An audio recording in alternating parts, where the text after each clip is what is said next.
Back then, we didn't have a lot of great opportunities for patients with cancer.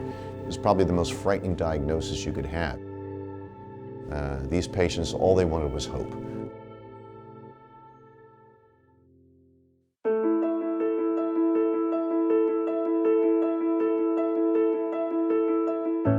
My interest in medicine really began with my father.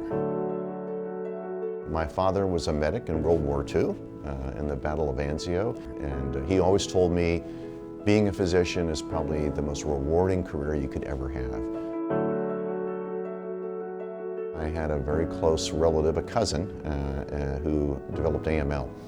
Certainly makes an impression on you, and it was something as I got into science I thought I could really make a difference, perhaps even in this area.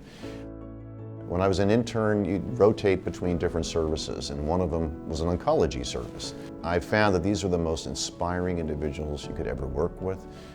These patients, all they wanted was hope.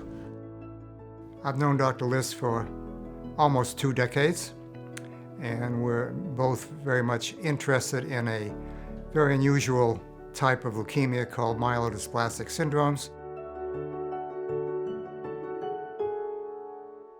So Dr. List was the first person to recognize that a new group of drugs related to an old drug had efficacy in a small subset of patients with what we call MDS. So he made a major contribution by identifying a population of patients with myelodysplastic syndrome that would respond to a drug called Revlimid.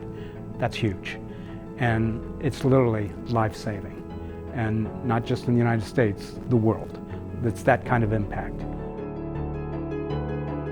Not only do the patients respond, over 80%, but their response duration lasted several years, and some have never relapsed.